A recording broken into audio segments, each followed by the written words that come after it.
Okay, grad students, I think we're on a roll here. I said I wasn't going to do the third one today, but I changed my mind. Once you're on a roll, it's better to get things done. Nobody likes to work on Sunday, I think, but it's better to get everything ready and uploaded just in case there's problems. Let me remind you that this cyber campus is less than 1 year old. We've had a cyber campus for like 5 years, but they did a complete upgrade last summer, and then they did more patches last semester. So it's possible that things won't work perfectly, especially because it's summer and they start to do maintenance. So I think it's better that I just do this early, and hopefully everything works perfectly. But if it doesn't, hopefully we can adjust as we go. So now we're on part 3. This is our Wednesday, July 20th lecture, even though I'm recording it ahead of time on Sunday. This third part is supposed to be about ideas for the classroom. Like I said, on the Kongji notice part, I did change things. I posted it on Saturday and I changed it several times until this afternoon, and there might be some minor changes still to come as we go. The curriculum that I'm doing now is based on the 5 times that I've taught this class before. But the first time I taught this class, it was like, I don't know, 2010? It's like 12 years ago. So a lot of things have changed. And I want to include those things because some of you are quite young, and you were probably in middle school when I started teaching this class. And as you know, the internet has expanded. There's media, there's writing tools that we didn't have before. All these things I think are important, and the textbook doesn't cover all of them. And certainly during this class, I can't cover them all either. So we'll do what we can. Right now, this part 3 section, basically, it's supposed to be oriented around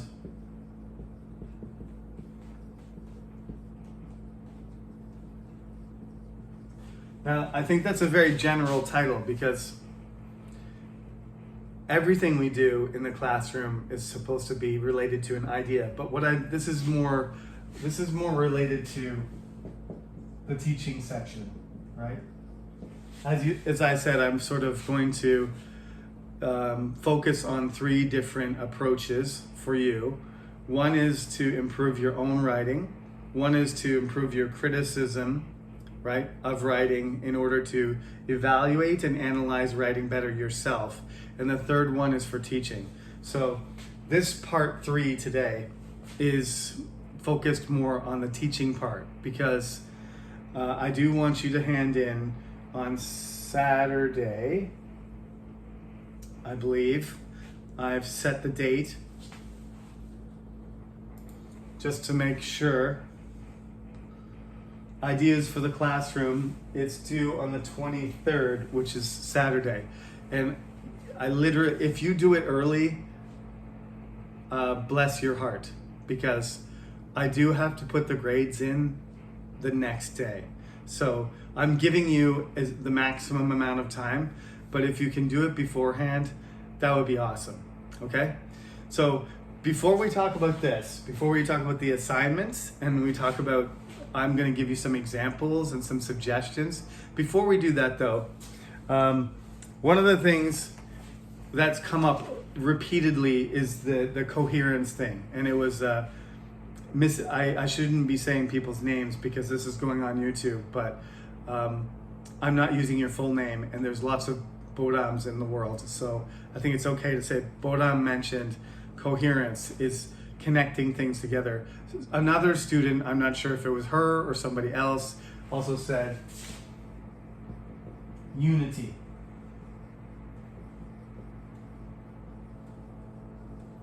Right? And we talked about tangents, right? We already talked about tangents, how like you got to stay on the main idea, don't go off on a tangent. Unified topics are the more you can create a pattern, the better that things are interconnected, no matter what kind of writing it is. Now, I'm not just talking about essay writing, I'm talking about novels, right? Talking about novels and poetry. If it's unified and people can, human beings love patterns. We love music. We love music. We love music with a rhythm. You know, we like poetry that has rhyme and alliteration. And on another class, we're going to talk about rhetorical devices, because there's no reason that you don't need to make an essay rhyme. It's not a poem. But there's no reason that you also can't make use of certain rhetorical strategies, right? There are many, and they're effective. People don't even realize, all right? We already talked about metaphors. Similes and metaphors work, anecdotes work, alliteration works. We'll talk about these things later, but these are kind of very subtle patterns that can be used in an essay. If you want to create an amazingly impressive essay that people actually enjoy reading, then you use these things. This is all part of unifying, not just unifying the content, but unifying the type of words you use, the order that you use them, and the sound of them, okay? You create this pattern and people enjoy reading it better. Now, none of these ones in this is the previous level. This is level 3 textbook, but I'm gonna read one from it anyway, because I think it's a good example. And this one's not too much behind in level to the level 4 book that we read. So I'm going to read this one over to you because I think rhetorically it works pretty well. It's very reasonable, it's very logical, it's very organized. It doesn't have a lot of rhetorical devices, but the approach to the topic is very expository. It's not really, it is a bit persuasive, but it's presented as an explanation. It's sort of leaving the choice up to you. Persuasive essays sort of conclude with some sort of, punchline where you're like, you're supposed to laugh, or you're supposed to cry, or you're supposed to be shocked. But this one really just presents a reasonable argument, which you follow and you get into, and in the end, you might just be convinced by the person's presentation of information. So it's a really neutral kind of essay style. So you don't have this story, so you're gonna have to listen really carefully. But I will make a photocopy of it so that everybody can have a copy. So when you watch this, you'll be able to see what I'm talking about, okay? This is the title of the essay. Next time, try Chinese medicine. The last time I had a cold, a friend suggested that instead of taking the usual cold medicines, I visit the traditional Chinese doctor in our city. Although I knew nothing about Chinese medicine, I decided to try it. This is personal anecdote, right? You're following? When I walked into the Chinese doctor's office, I was amazed. It was not at all like my usual doctors. There were shelves up to the ceiling full of glass containers filled with hundreds of different dried plants and other things I could not identify. Could this really be a doctor's office? It seemed very strange to me. When I met the doctor, he explained that Chinese medicine is thousands of years old. The plants in the jars in his office were herbs.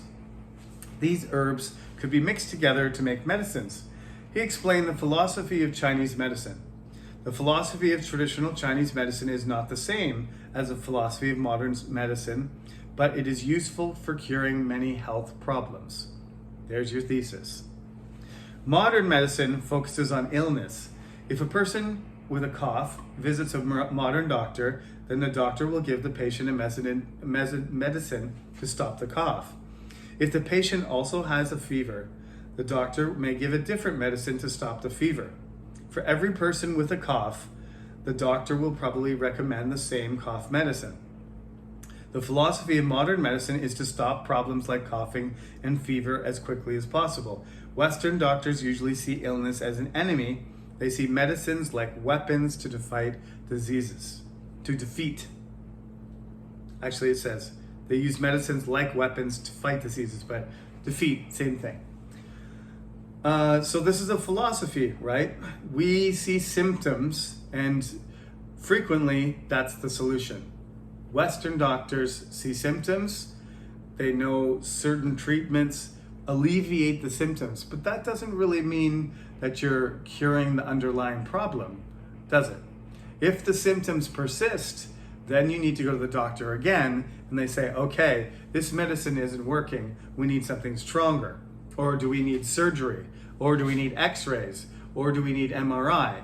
We need to do some sort of technological scanning and investigation of your body. This is all fairly accurate. Chinese medicine, in contrast, so you notice when you see this, there's 4 paragraphs. So you've got introductory paragraph talking about suggesting Chinese medicine as an alternative medicine. You got the modern medicine paragraph first, and then the second paragraph here, body paragraph. This is the third paragraph, but the second body paragraph. Chinese medicine, in contrast, has a different philosophy. Instead of focusing on a patient's health problems, Chinese medicine tries to make the patient's whole body well again, something we call holistic medicine. Alternative medicine, holistic medicine. Specifically, doctors of Chinese medicine believe that inside people there are 2 types of energy. The type of energy called yin is quiet and passive. The other type of energy is yang, is active.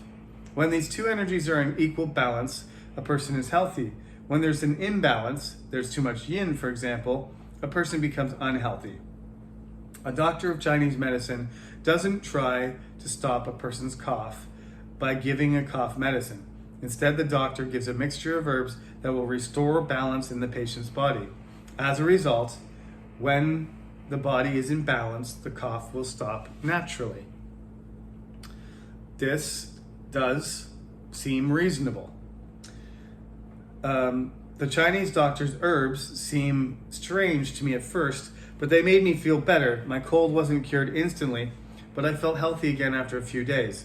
For a very serious health problem, I would probably visit a modern hospital. But the next time I catch a cold, I'm going back to the Chinese doctor. Chinese medicine definitely works for some health problems. Okay, there's a lot of missing information here. As in the other cases, lack of research, lack of scientific proof, only one person's experience. That's not good enough, right? The weakest point about this, it's not that it's not reasonable. It is reasonable, but this is just one person's experience. If you take 25,000 people's experience and they all have the same experience as him, we're much more likely to believe this, right? Human bodies get sick. Sometimes they get sick from diseases. Sometimes they get sick from stress. Sometimes they get sick from getting old, right? Sometimes they have genetic problems. There's a wide variety of reasons.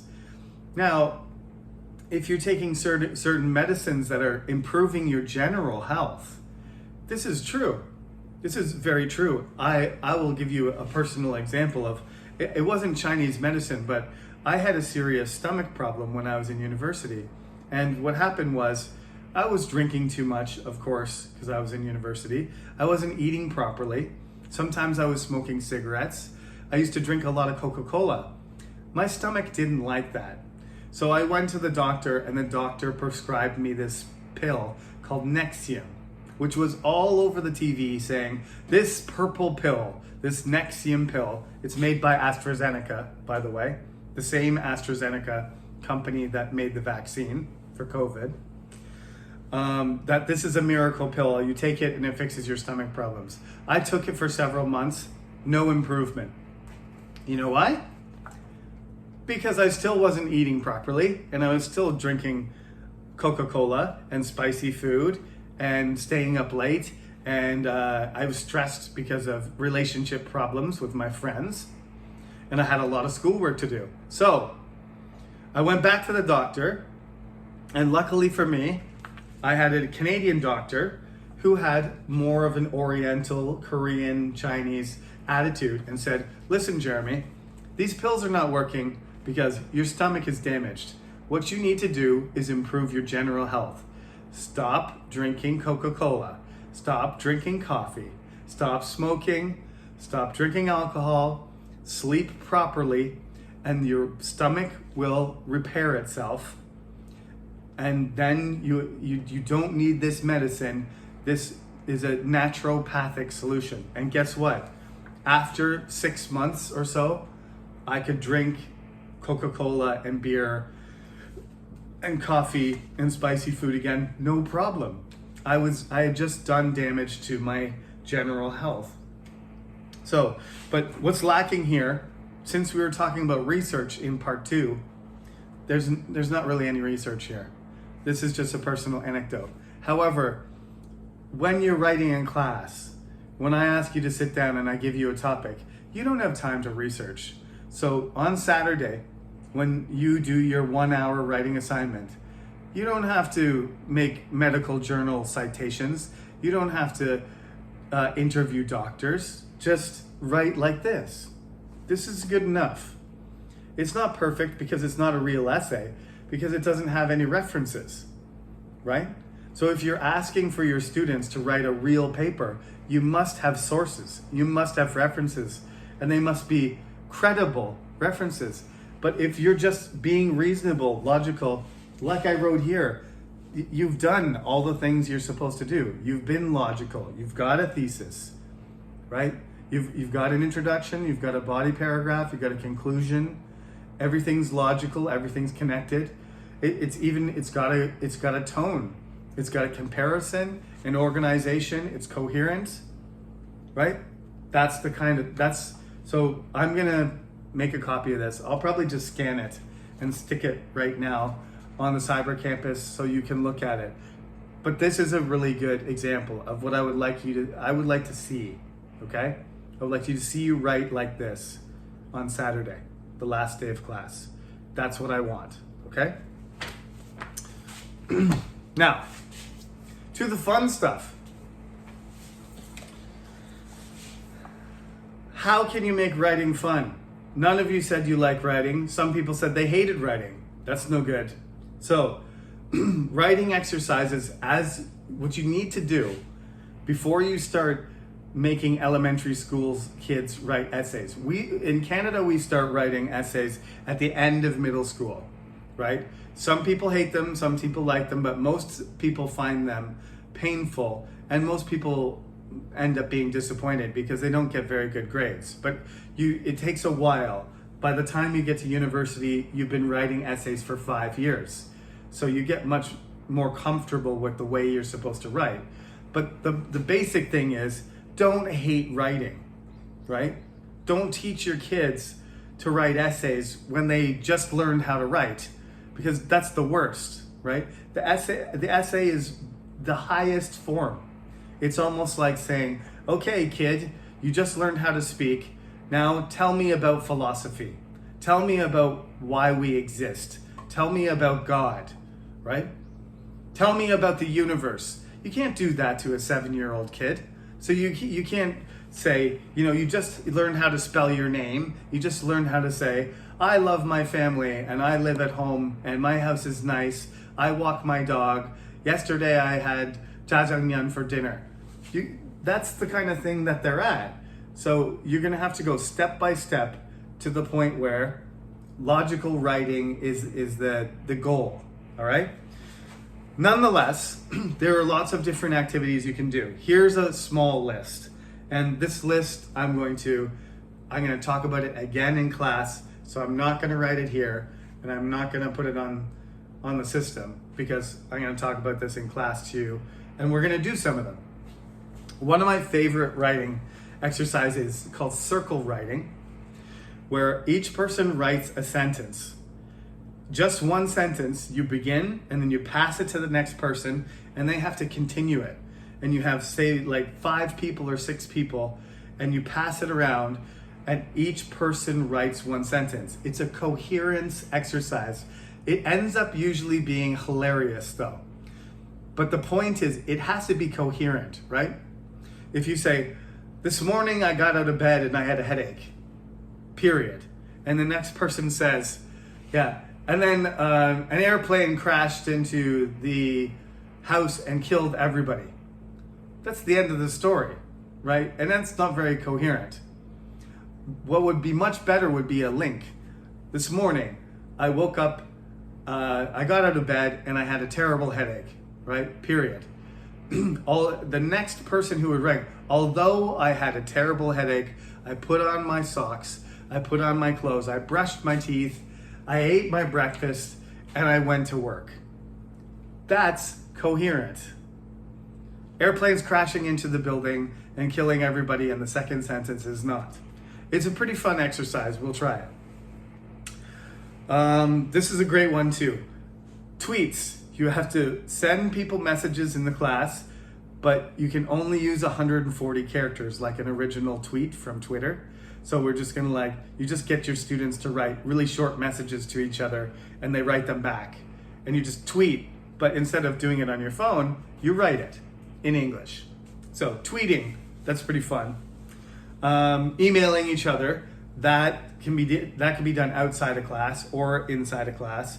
But emailing, of course, what the trick there is to try and email properly.